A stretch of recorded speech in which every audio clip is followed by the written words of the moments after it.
Hi, my name's Allison Gelman, and this is my application video for LSAT instructor in Washington, D.C. So, just to begin with a couple questions that were asked, and I will be just glancing over at the document on my computer where I'm recording this video because that I have open with the LSAT question that we will be discussing as well as the beginning question. So the first one is, how did you prepare for the LSAT? I prepared for the LSAT mostly by self-studying, using practice exams, and then going over the right answers using online forums and videos. I also initially did an online course with 7Sage, the bare bones version, and looked through the PowerScore books, and both would give me a feel for the type of questions that would be on the test, logic, conditional logic, as well as different techniques for going through each section. So moving on to the second question, why do I want to be an LSAT instructor?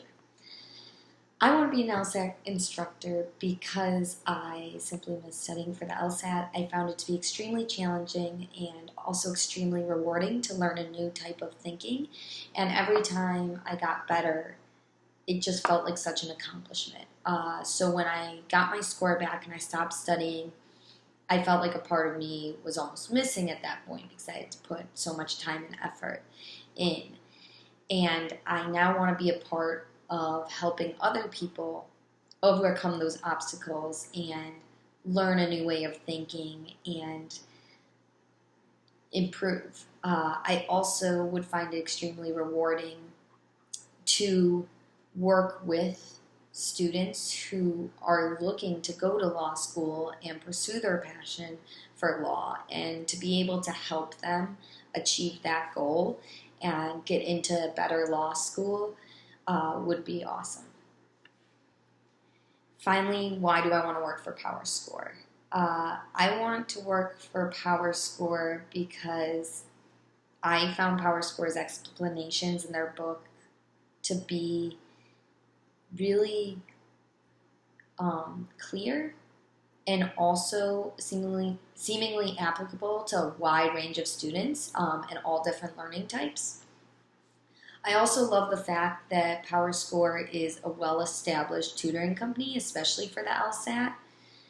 I want to make sure that if I'm helping students, that I'm doing it in a way that I think they will understand and will help them improve. And so PowerScore's good reputation and established teaching method, I think, would help me then help them. And I would feel more confident that I was trained in a manner that I could make sure that the students are getting the most out of their sessions. And then the last question, sorry, the last one was not the last question. What are the 3 most important elements of teaching a class? So first, I would say preparedness.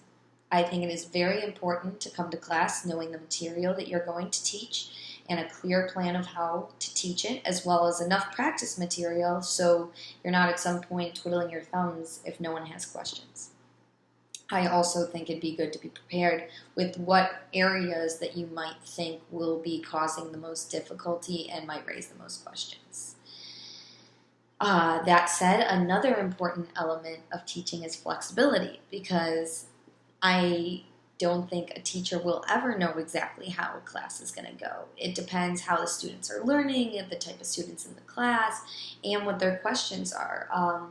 And flexibility is especially important if a question is asked where you don't know the answer to it right away. Teachers should be comfortable being able to say, let me think about this, or let me get back to you, because it's more important that the teacher can have a fully formed discussion with the student than to just bypass it and give an answer that won't actually help.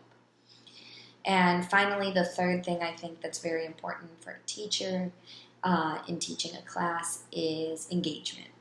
Student is going to learn better when they are asked questions and asked to think about the material versus just being talked to. And I think PowerScore actually does a great job of this, even just in their books, by having the different practice problems and like workbook almost like problems to like teach the material at a slower pace so you can get more experience with the concepts before moving on to full tests. Okay, so with that, I will move on to the second part of this video, which will be talking through a logical reasoning question.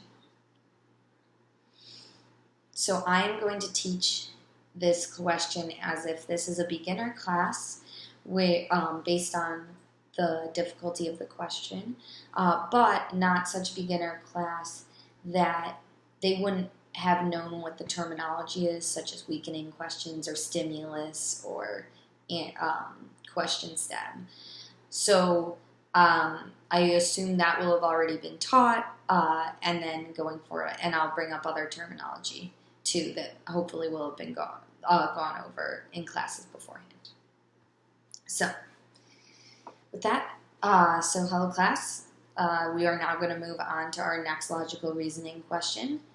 So as we know, let's start with reading the stimulus. So everyone go ahead and take a moment to read the stimulus. At this point, we all read the stimulus. Okay, who can tell me what the conclusion of the argument is? After people raise hands and I ask a couple, or I ask one, if they get it wrong, I'll ask another person. Yes, the therefore in that last sentence gives away that this is the conclusion. Therefore, the threat of suffocation that those plastic rings pose to wild animals will be eliminated. But it's not just that second half of the sentence, because it's not just the threat of suffocation plastic rings posed to wild animals will be eliminated, it's qualified. With the word once, you can see that it's the threat of suffocation posed to wild animals are eliminated only once we complete the switch over from old to new plastic rings. And it's the threat of suffocation, not generally, but that plastic rings pose. So these are all things to keep in mind, because remember, with this question type, which we'll get to, you want to make sure you're paying attention to the conclusion and only looking at the specifics that the author says and not making larger generalizations. So with that, I'm sure many of you might have looked ahead. What is the type of question that we're answering? Yes, a weakening question, and that's obviously given away by most seriously weakened, so what we learn points to that this is a weakening question. So does anyone, knowing it's a weakening question and what the conclusion is, does anyone have any ideas about any holes that there may be in the argument after reading the stimulus? Any predictions for what might weaken it? So, yeah, what if animals can reach the rings before they disintegrate? It says it takes 3 days to disintegrate. What if an animal finds it in 2 days? Maybe when the new plastic ring disintegrates, it actually releases fumes that cause suffocation. I don't know. These are all things that maybe this switchover doesn't actually eliminate the threat. So we have some guesses, right? And these are things to look for in the answer choices, but they may not be what the correct answer is. So now I'm going to have you all read the answer choices. And after a minute and a half or so, I'll ask you to hold up a finger for which one you think is correct. 1 for A, 2 for B, 3 for C, and then we'll go through them together. So at this point, wait for them to read the answer choices. And then having them hold up fingers or a piece of paper or just going around the room and saying it, well, that one might be a little more difficult because people may change their answers. But it gives me an idea of which are the wrong answers and which are that people are focusing on. So where are they more likely to have been tripped up in the classroom? Okay, so We have guesses for the answer choices. Let's see. I'm glad no one put A. Let's look at it though. The switchover to the new plastic rings will take at least 2 more years to complete. Well, this might catch you up. It might make you think it's correct because it sounds like it's hurting the argument. I mean, it's kind of a PR nightmare that, like, if you're trying to get people to switch over to these new plastic rings to end suffocation, and it's actually going to take 2 years, think of how many, like, animals are going to die in those 2 years from suffocation.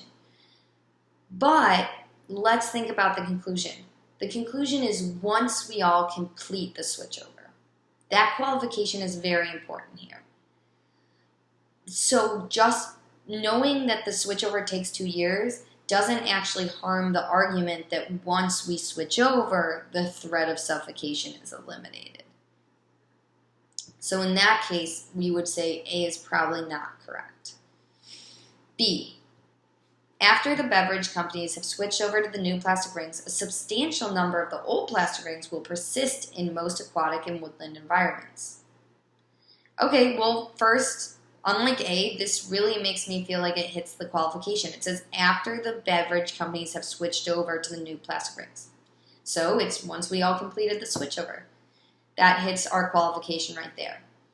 A substantial number of old plastic rings will persist. Now, this doesn't feel very strong because all our guesses were about new plastic rings still posing a threat of suffocation. We thought, oh, this question may be weakened because even if we switch over, the new plastic rings will still cause suffocation. And B is actually saying, well, actually the old plastic rings may continue to cause suffocation. The trick here is in the question, in the stimulus, and specifically in the conclusion, it says the threat of suffocation that plastic rings pose. So it doesn't distinguish between old and new plastic rings. So that suffocation could be from old or new plastic rings. And B is saying, well, maybe the new plastic rings won't cause suffocation, but the old ones will continue to cause suffocation, so we can't completely eliminate it. So in this case, B makes me think it might be correct. Even though it's not something we predicted, it might be correct. So we would keep B. Let's move on to C. The new plastic rings are slightly less expensive than the old rings. This is out of scope. And why would you think that? And I would call on a student, hear what they have to say about why it's out of scope. Yes, this is a pretty common out of scope answer, that talking about the cost or expensive or cheap something is relative to another thing. It's often irrelevant, not always, so that's not a steadfast rule. But what this is doing is it's making the new plastic rings seem better. Why would that weaken our argument if we're trying to advocate for new plastic rings? And moreover, this is talking about the cost of them, not about the threat of suffocation. So again, for those two reasons, C is not correct. D, the new plastic rings rarely disintegrate during shipping of beverage six-packs because most trucks that transport canned beverages protect their cargo from sunlight. So does anyone want to explain or take a shot at thinking about why D is incorrect? I would let someone try and explain. Yes, for one, like you said, it's again nice information about the plastic rings, the new ones. Wow, that's great, they're less expensive, and not only that, but they don't disintegrate when you're shipping them. So everyone should switch over. But this isn't an advert, like the argument isn't you should switch over to new plastic rings, which if anything, that would be strengthening that argument. But the argument is that the threat of suffocations that plastic rings pose to wild animals will be eliminated once you switch over. So trying to get someone to switch over would not address the threat of suffocation, which is the argument's conclusion. So again, it's nice. If anything, it strengthens the argument for new plastic rings, and it definitely doesn't address the threat of suffocation, which is our conclusion. Okay, E. So as I saw, based on what you held up, this was the most common wrong answer, and that makes sense because it's a difficult one. it's an example of a shell game. So as explained in past classes, I will reiterate, a shell game is when the conclusion seems very similar to the actual conclusion. So like the answer choice's conclusion, very similar to the real conclusion, but in fact the specifics don't line up. Could anyone figure out one or give me one of the words in E that does not line up to the conclusion in the stimulus? Right, the word harmful. This is a big one. Harmful is a generalized term for suffocation. And so it might work if the conclusion was general and about harming animals, and then you had an answer choice that was more specific about suffocation, because suffocation falls within harming animals. But you can't go the other way. You can't have an answer choice that's more general than the conclusion when you're trying to weaken it. And this really gets at the point, one of our main goals when we're looking at weakening questions is you want to make sure you're looking at the conclusion and the author's specific words and what they precisely said. So here, the new plastic rings disintegrate into substances that are harmful to aquatic animals when ingested in substantial quantities by them. That does not say anything about suffocation. So maybe these new plastic rings give them a rash. That would not weaken our stimulus that the threat of suffocation will be eliminated. How does that say that the threat of suffocation may not be eliminated? Only says it would give them a rash, right? So in this case, we go back and we say, okay, of all these answers, B is the right one, and E is not. And E was placed at the end on purpose by the test makers because B didn't really follow our initial prediction that the weakening answer choice would be about the new plastic rings and how they might still pose a threat of suffocation.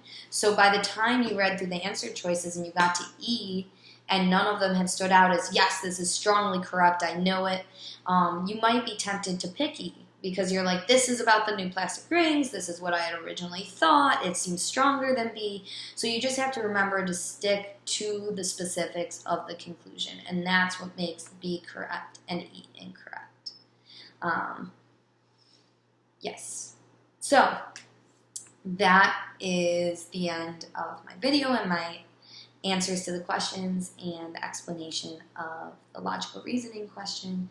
I look forward to speaking again soon.